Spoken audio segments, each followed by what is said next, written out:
So today is the last lecture on the regularity lemma, and I think it wraps up very nicely a bit of the magic that it has in it. And we'll put together a few results that we have seen on the way, some techniques that we've seen on the way, and it's not going to be a long lecture. And this is about what happens if there are not many copies of our favorite little graph H in large graphs G. So the counting lemma told us there are lots of copies, at least such and such a number of copies of H in G if certain conditions hold. And this lemma, the removal lemma, tells us what happens if there are few copies of H in G. And as always, as G gets large, but H is fixed. And if there are only few, then the lemma says we can hit them, all of them, with only few edges of G. Now, what does few mean? Well, the usual thing. So when there are few copies of H, it means that there are epsilon, only epsilon, many, an epsilon proportion of the reference number that you'd expect, which in this case is n, little n is the order of G, to the power of order H. As many vertex set embeddings roughly as you can find, and the removal lemma tells us what happens if there are only few of those. And few of those now, so as not to use epsilon all the time, will mean eta times n to the power of order H, many only. And if that happens, we can hit all these copies by only few edges of H. And what does that mean? Well, it means the usual thing, epsilon times n squared many, where this epsilon now is going to be called rho. And the point is that we can wish for rho, and the removal lemma will return an eta for which that works, and it will also return a minimum order for G from which onwards it works. So here's the statement. We can wish for any rho. Rho is the density of the graph G, so G will have at most rho n squared edges. And we can wish for this O, no matter how small we take it, positive little rho. The lemma assures us that there exists an eta, also bigger than 0, and an n naught, such that all graphs bigger than n naught satisfy the following if the number of copies of H is fixed, of H in G is small, or at most eta times n to the order of H copies of H in G, then we can hit all these copies, all of them, by choosing few edges carefully, and few means at most rho n squared many. Right. Questions about the statement? No? Okay. So let's prove it and then see some of its magic afterwards. The proof is not hard, given what we've done so far. So somebody gives us this rho, and we have to find an eta and an n naught for which the statement then is true. And the first thing to notice is that counting copies of H, as the removal lemma does, injective homomorphisms from H to G, comes to the same thing as counting homomorphisms altogether.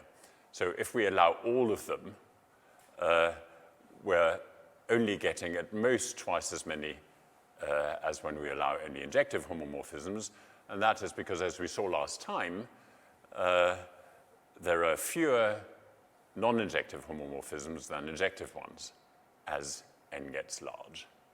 Right? So non-injective homomorphisms don't matter, and if there are at most eta times n to the order of h. Injective ones, there are at most twice that many altogether.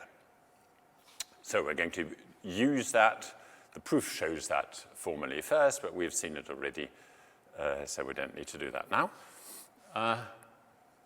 And then, then we have to choose our small set of edges that hit all these copies of h. And we do the usual thing. We take all the edges that are not in dense epsilon regular pairs for some application to G of the regularity lemma with an eta that we choose very small to make things work, with a little m that we choose very carefully to make things work, and the density that I referred to when I talked about those pairs is going to be our rho. Okay, so let's see how many, remind ourselves how many, of how many edges there are that are not in good pairs of partition classes.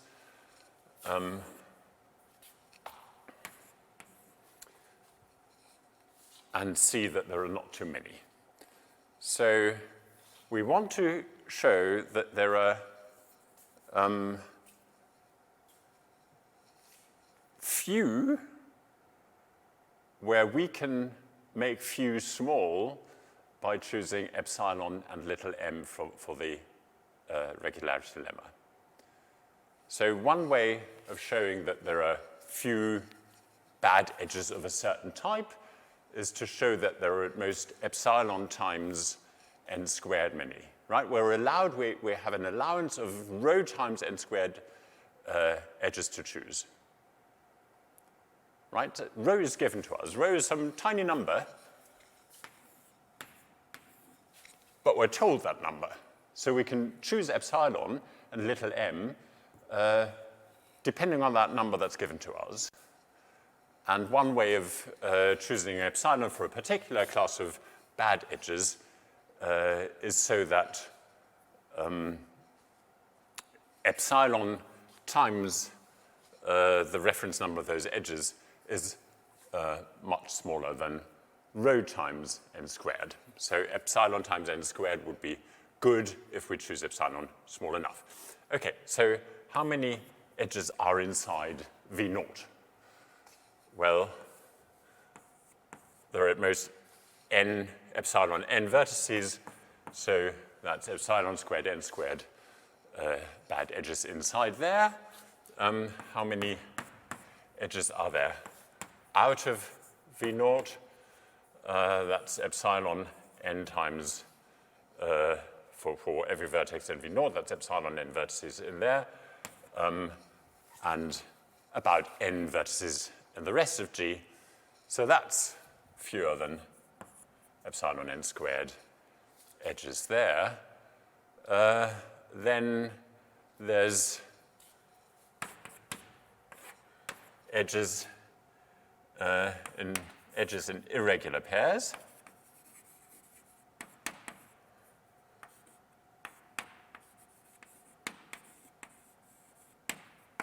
Well, how many irregular pairs are there?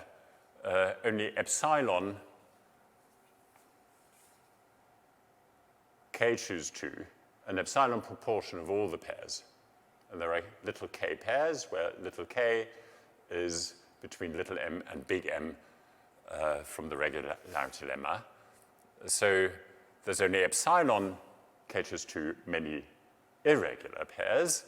And even if they're completely full, then we get only epsilon, an epsilon portion of all the possible edges inside such squares, such pairs, right? That's edges in irregular pairs, they're fine as well. Now, edges in dense, edges in non-dense pairs.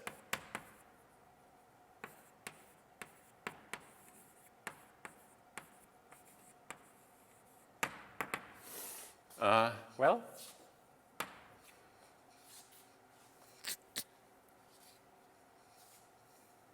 there are lots of such pairs, possibly all of them, because we're counting regular pairs as well, but each of them is not dense. So they're at most the density, or less than the density that we're considering. And what density are we considering? Our row.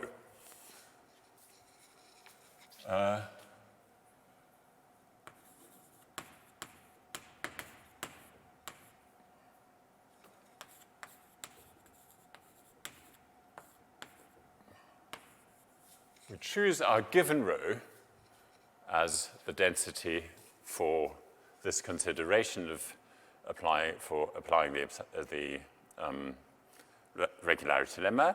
So we have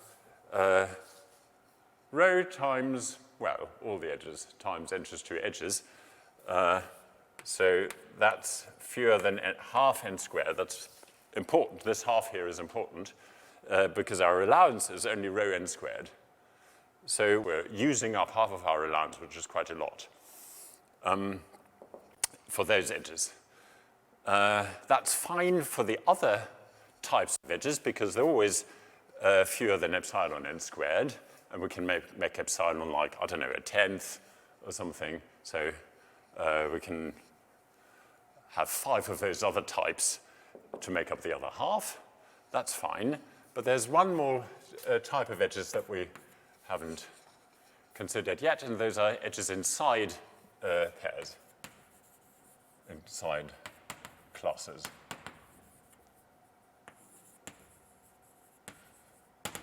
Well, there are k classes, and k, there are k classes, and on each class we might have all the edges. A class of size L, so there are half L squared possible edges inside a class, and we have k classes, so that's k times half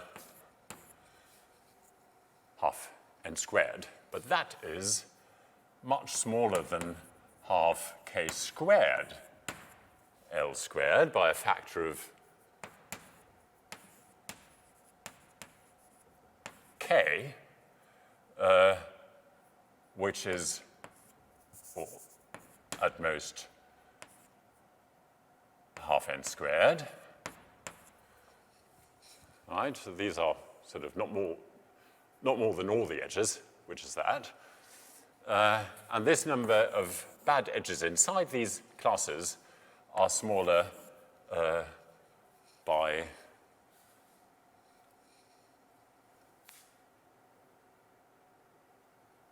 a factor of k.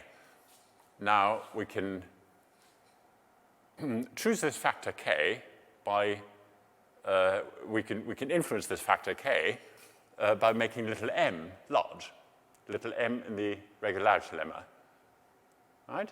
So we are allowed to choose that little m, which is a lower bound for k for the number of classes.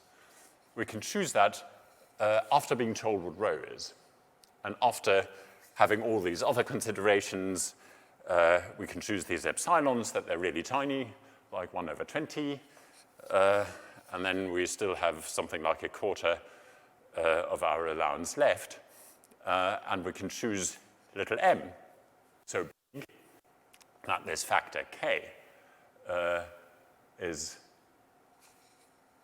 bigger than 1/4 times rho. So that's how we choose the edges, and I hope I've persuaded you that there are no more edges than our allowance, in which case we now get to the interesting bit, that by deleting all those edges, we're hitting all the copies of H. Why should that kill all the copies of H? Okay, so here's where the counting lemma comes in. Suppose after deleting all these edges, there's a copy of H left. Does it have its edges? Well, inside regular pairs of density at least rho. Those are the only edges that are left. Okay, so we have a copy of H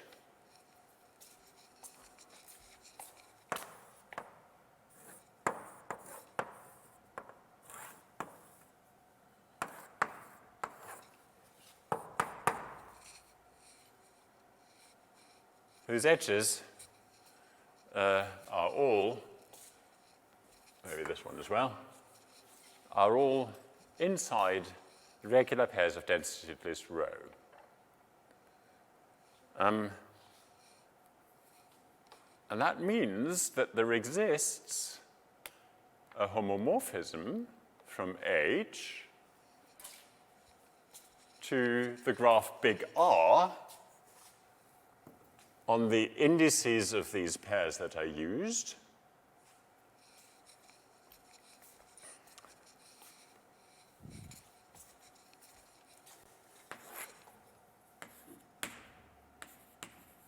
There's a homomorphism phi from H to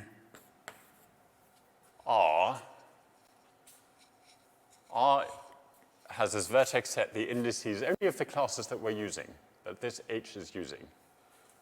So the order of R is at most the order of H. And if there is such a thing, then the counting lemma says that there are many phi-partite homomorphisms from H to G,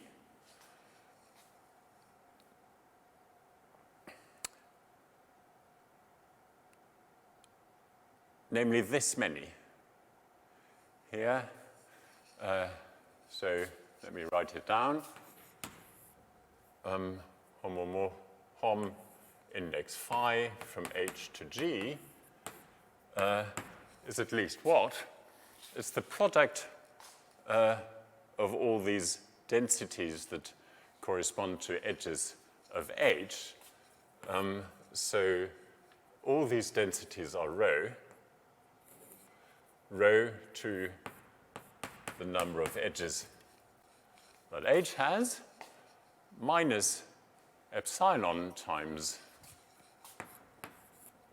the number of edges in H, times the partition class size to the power of vertices of H. So L to this. Okay? There are that many homomorphisms. Now, we want to get at contradiction. We want to choose epsilon, eta, so that the homomorphisms we have, which by assumption is how many? Twice eta n to the h.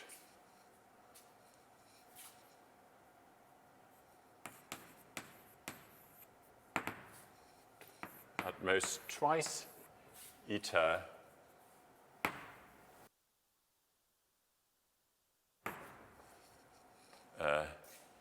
n to the h many homomorphisms, because the assumptions in the removal lemma say that we have only eta times n to the order h injective ones, and we notice that there are fewer non-injective than injective ones. So we have at most that many in total. And we want to make this smaller than that. If we manage to do that, then the counting lemma will tell us that there are more homomorphisms than we have. And that's going to be the contradiction. So how can we make this small? Well, n looks bigger than L, but it's not really bigger because L is at least n times m, where m is this constant from the regularity lemma.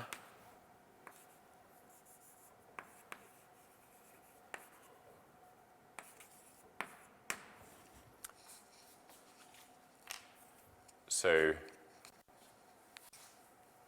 we need this factor to be hidden in there, and we're going to do that in a moment. So we want 2 eta times m. M is a constant, doesn't really matter. 2 is a constant, doesn't really matter. So eta to be less than that, to be less than these brackets here, right? We want 2 times eta, 2 times eta times m to be less than that. 2 eta m should be less than that. Less than this whole thing. Well, can we achieve that? Can we choose eta so that this works? Yes, we can. First of all, make this epsilon small enough that this is smaller than that. Right? Rho is something that's given to us. We can't control that. So rho to the power of number of edges of H is also something even smaller, which we cannot control. But once we have it, we can make epsilon small enough that this is even smaller. So we have some positive number left in the difference. Fix that positive number, and now choose eta small enough to make sure that 2 eta times m is smaller than this number. Easy. Since we're allowed to choose eta. Okay, and that's it. That's the end of the proof. Questions?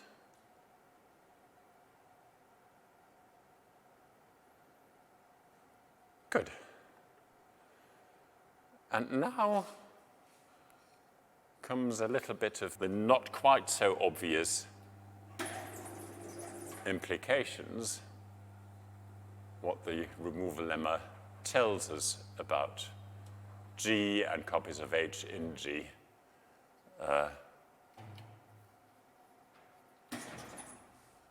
And let's look at that carefully. So here's a vague but bold statement. The statement is that we cannot have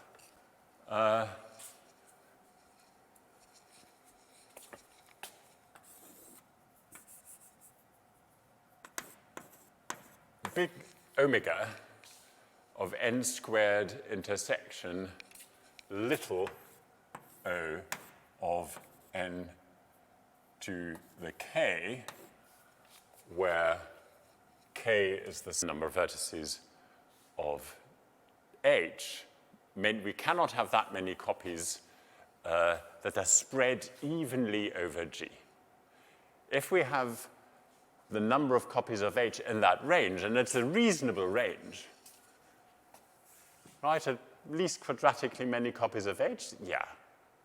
I mean, if you have fewer copies, like 1 copy or 17, then, or even 17n, that's special. So that's a lower bound, which is not strong at all, but a little fewer than the maximum that you would, or the normal rate that you'd expect. So that the removal lemma says something. This is what we assume in the removal lemma, that we have little o of n to the order of H, many copies of H and G, right? That's the assumption in the removal lemma. And if we have such a scenario, then I'm going to show you that the copies of H sit in G in a very special way. Namely, they're lumped together at a few edges that lie in many more copies of H than an average edge does. And this many more we can make as big as we like as long as the G's are big.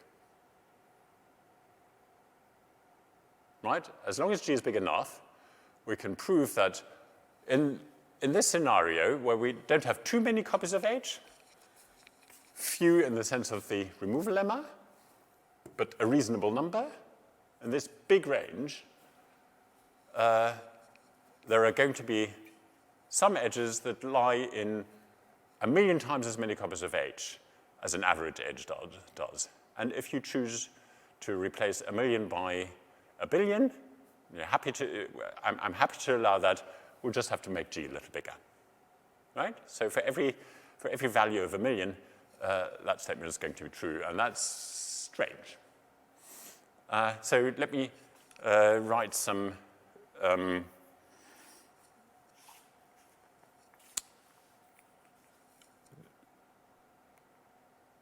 terminology up there. So we're considering a fixed graph H. As always, H is fixed. The order of H I call K, that's the K here. The number of edges of H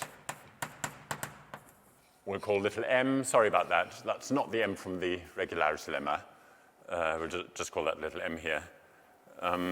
Then theta, big theta, little theta, but little funny theta. So not the theta that you might know, which is this. So theta is the number of copies of H in G, or if you like, the number of injective homomorphisms, or if you like, the number of homomorphisms altogether. All these three numbers are related by bounded factors, right? The latter two by the factor 2, and the former two by the factor of the number of permutations of H, so k factorial. Right? Because copies of H are counted once, but homomorphisms to that particular copy can permute the vertices of H there if the structure of H allows that. So if H is complete, you have k factorial many homomorphisms that map H to precisely that one subgraph there. Okay, so that's theta.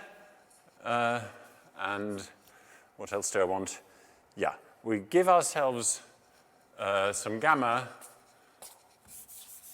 that just witnesses this. So gamma is a constant bigger than 0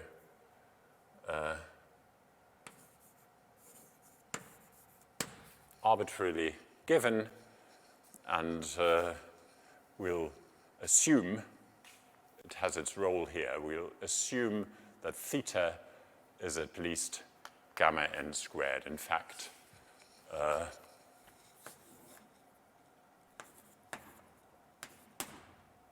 theta m, little m, is at least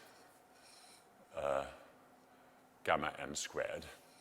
Right, and we'll also be assuming that this is at most eta times n to the k for any eta that we choose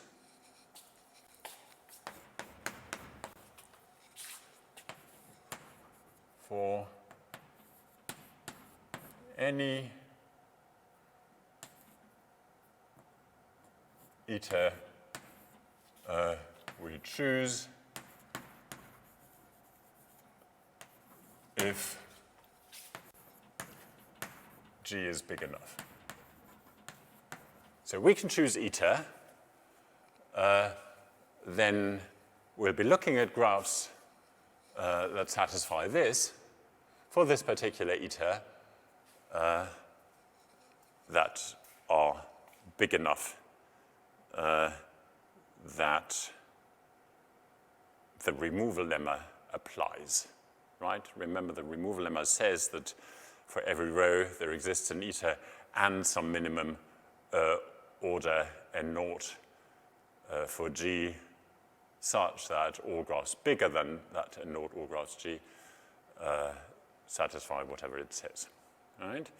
So the removal lemma works only for big enough G, and if we choose eta small, then we have to pay by making G bigger, but that's always fine. Okay, so that's the class of graphs we're considering, right? Graphs G are, I haven't told you the density, so alpha is the density of G.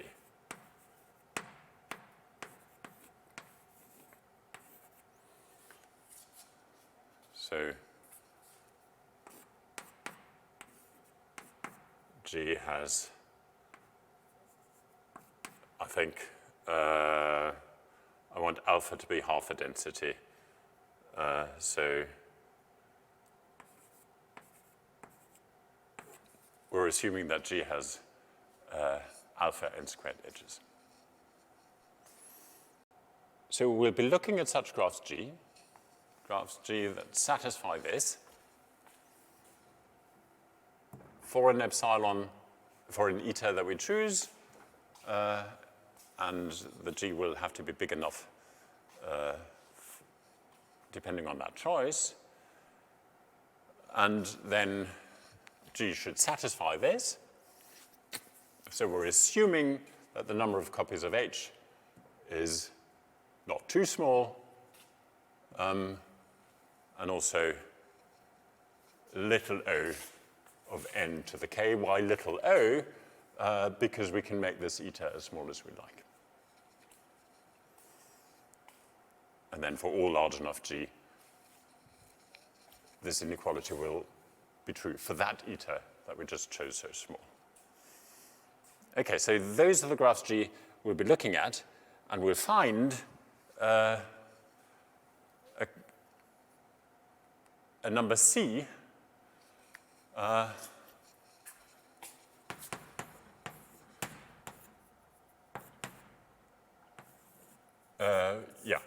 which goes to infinity as n goes to infinity, and the order of G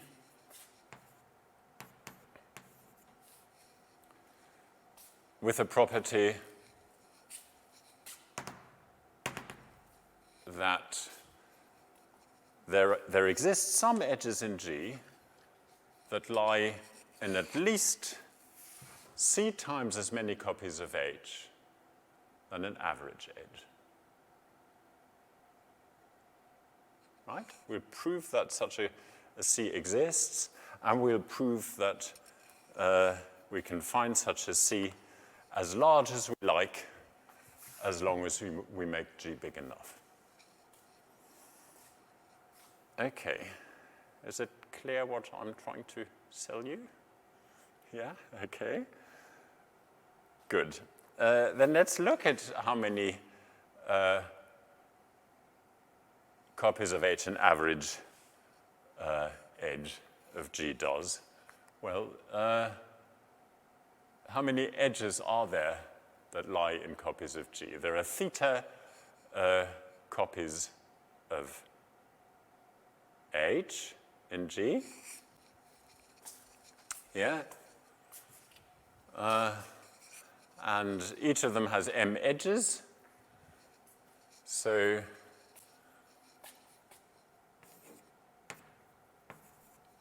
there are theta m edges altogether, counted with multiplicities. So if an edge lies in 17 copies of H, I'll count it 17 times here.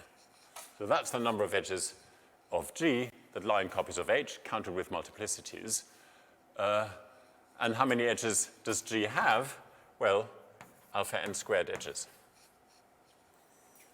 Right, so each of them, on average, lies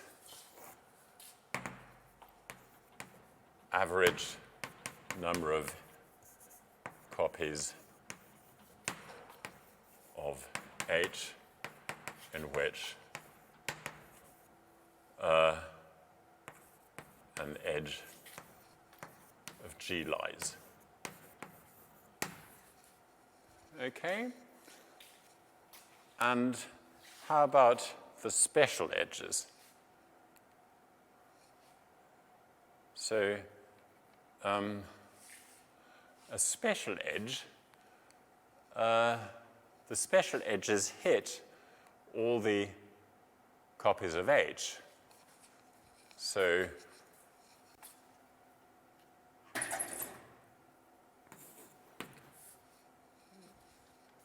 we can hit all theta copies of H with just the special edges.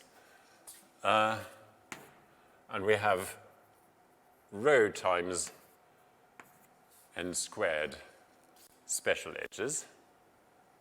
The removal lemma tells us. So that's the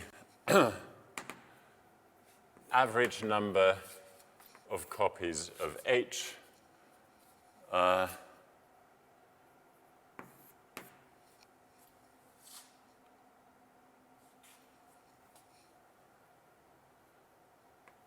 in which a special edge lies.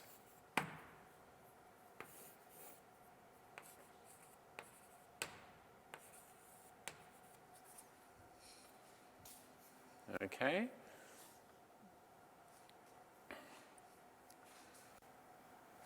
Why is there not a factor m here as it was there?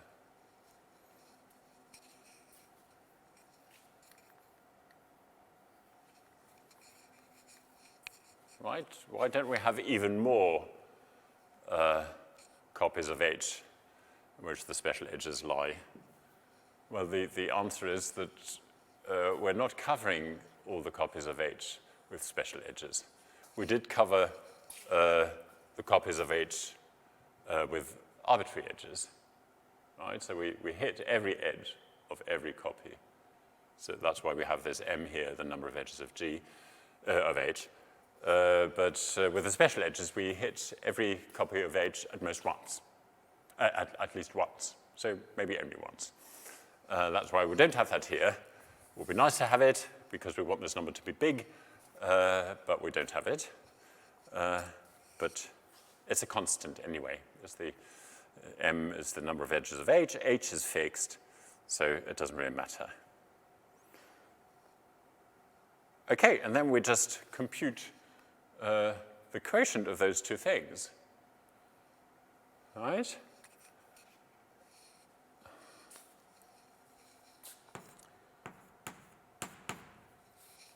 We define C as the quotient of this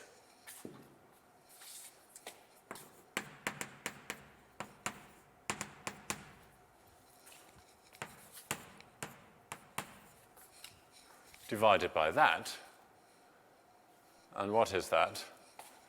So the thetas cancel. Here we have a rho in H in the denominator, which in A, in the denominator, so that will go down here.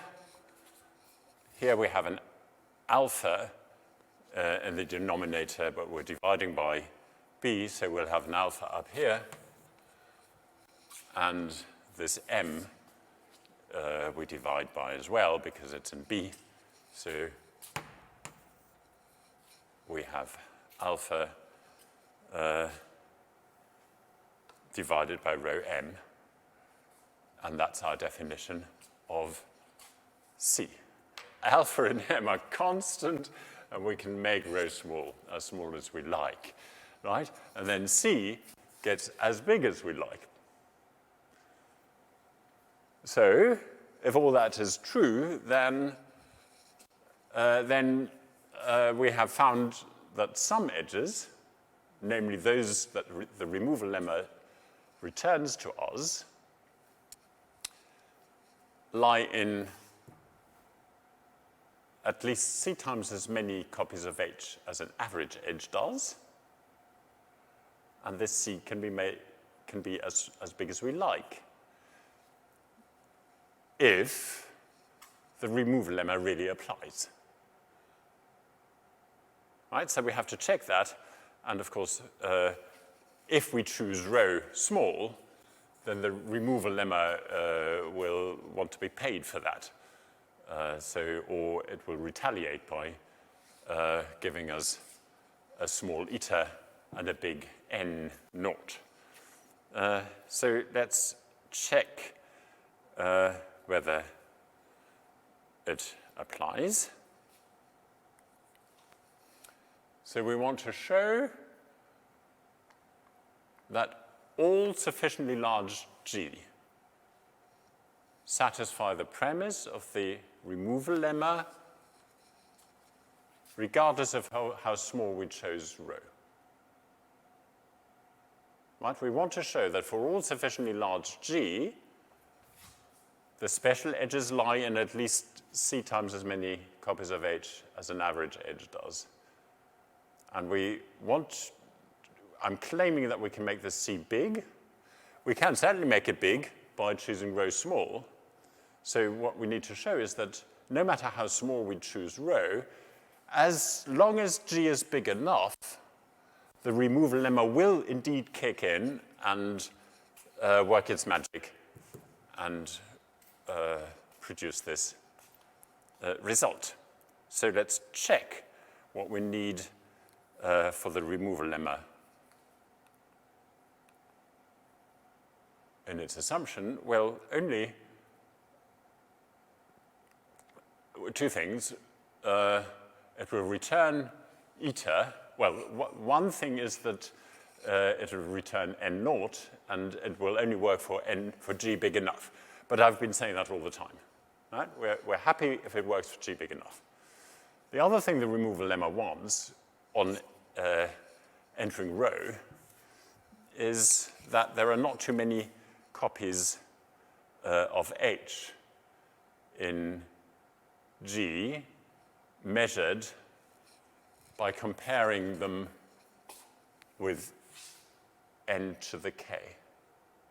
It wants that there are at most eta times n to the k copies of H in G. Right? But we've been assuming that. That's exactly the scenario that we're considering.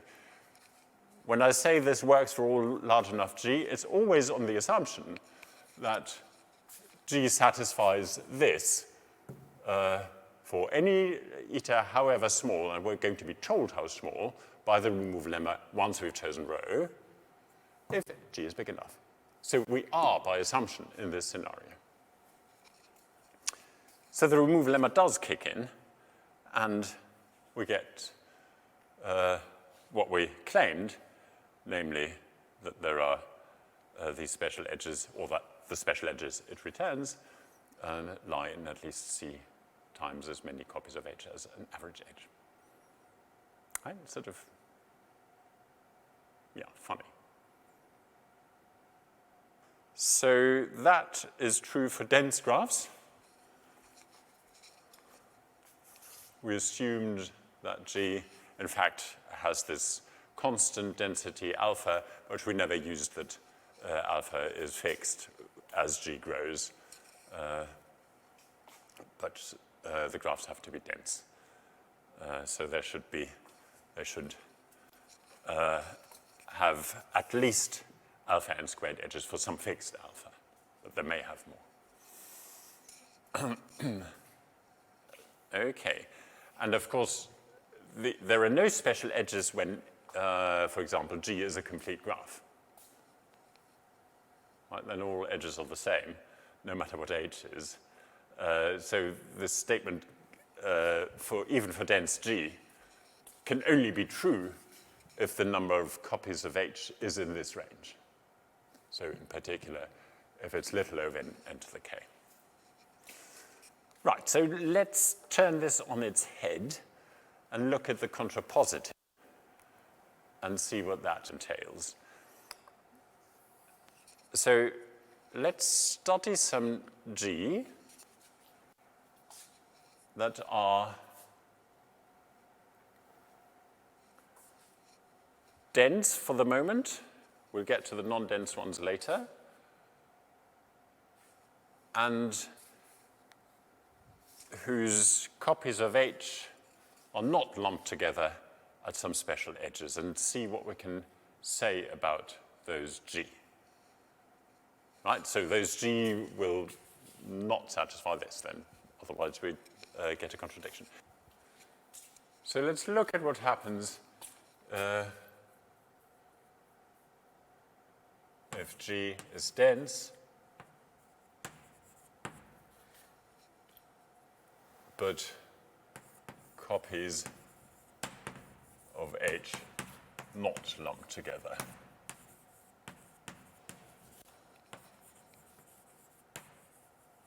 So we're looking at a class of G. It doesn't make sense to say that a single graph G is dense, right? So we're looking at a class of G.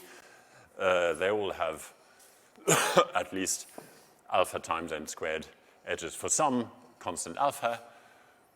And we now assume that there is no such C that goes to infinity as we had earlier with the property that some edges lie in at least C times as many copies of H as an average edge does.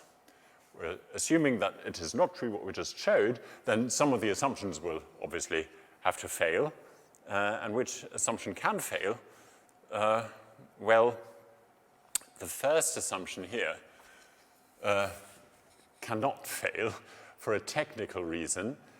If it fails, if G has little o of n squared copies of H only, then I claim that all the edges that are in such copies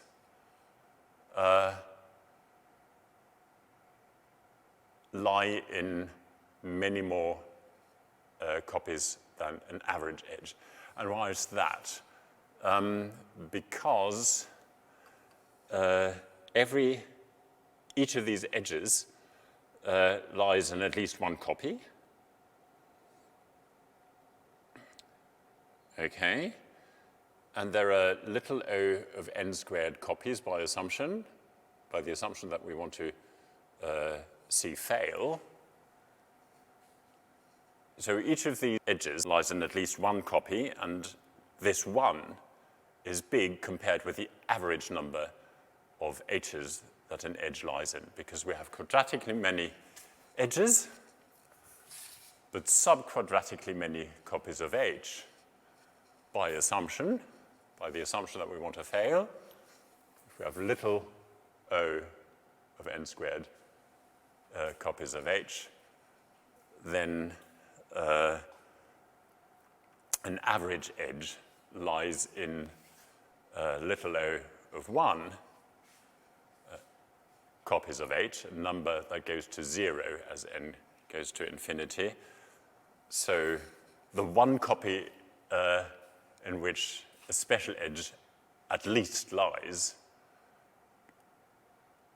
divided by the average number of copies will go to infinity.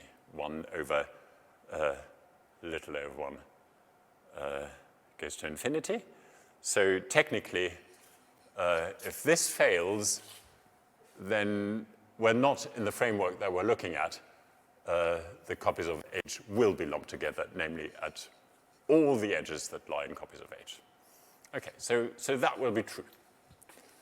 If that's true, then this must fail.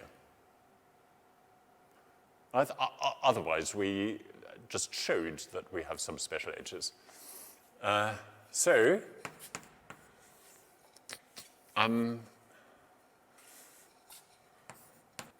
There are omega of n k copies of H in these G. All right, these G, because we're looking at a class of G's, dense G's, right?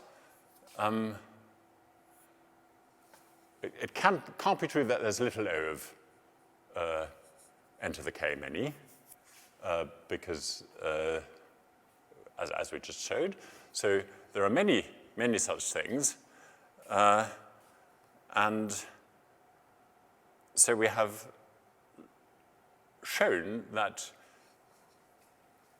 in dense graphs G, if there are no special edges that lie in many more copies of H than an average edge, where this many more is a number that we can make go to infinity, if that is not true, then there must be lots of copies of H, namely at least that many.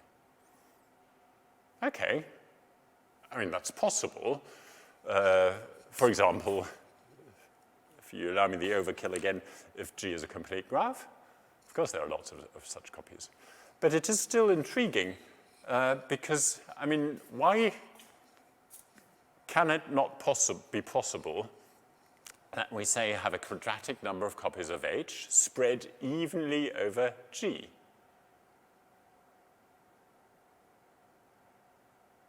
A quadratic number of copies is little o of n to the k. K is the number of vertices of H. Right? And so we're now assuming that we have like n squared copies. 2 is much bigger, much smaller than k. Or not much, but it's smaller than k. Right? Why can't we have quadratically many copies of H if H, for example, is a triangle? Spread evenly over G in such a way that there are no special edges that lie in asymptotically arbitrarily many more triangles than an average edge does. Why can't that be? Right? So that's weird. I found it weird. But it's just a corollary of these considerations. Let me close with another concrete example where we say that the copies of H are thinly spread over G if every edge lies in at least one copy, that's new, but only in a bounded number of copies. Right, so thinly spread is like the evenly spread that I had a moment ago. I used informally evenly spread for there is no such C that goes to infinity such that the special edges lie in at least C times many copies of H as an average edge does. If there is no such C, I said the copies of H are spread evenly. Now, this formal definition here, thinly spread, says that, and in addition that every edge of G lies in at least one copy of H. So, classical example, the face boundaries in a plane graph. Right? Every edge lies in at least one face boundary, but in at most two. Right? So these face boundaries are spread thinly over the graph G. Okay? And let's look at what these G that satisfy that for some H, what they look like. For every delta, all large enough G have at most delta n squared edges. So such G are not dense. G that have some H thinly spread over them cannot be dense. Why not? Because for dense G, we showed that either the copies of H are lumped together at a few edges. That was the first scenario that we had. Or, if not, that there are many copies. Here. Either they're lumped together at a few edges. We're ruling that out by thinly spread. Then, if G is dense, there are many copies of H. We're ruling that out as well by thinly spread. Every edge lies in a bounded number of copies of H. Right, so how many copies of H are there? Well, only sort of order n squared many. Okay, so this cannot be true because k is bigger than 2. Okay, so G is not dense. But then that implies that there are only little over n squared copies of H. If G itself is not dense, so if it has little over n squared edges, and every edge lies in a bounded number of copies of H, there's only little over n squared copies of H. All right, but we can see that last assertion also directly without using the big considerations that we had there from the removal lemma. So if the copies of H are thinly spread over G, then every edge is an bounded number. So they're clearly at most big O of n squared copies of H.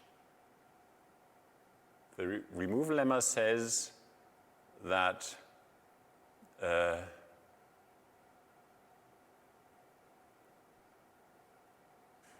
we can hit all the edges, all the copies of H with at most rho n squared edges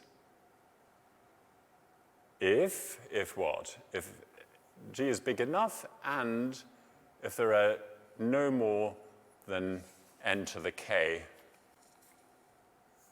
or if there are little o n to the k copies of H. If for every eta there are fewer than eta times n to the k copies, no matter how small eta is, but we know now, if the H are thinly spread over G, that there are only little o of nk copies. So these etas,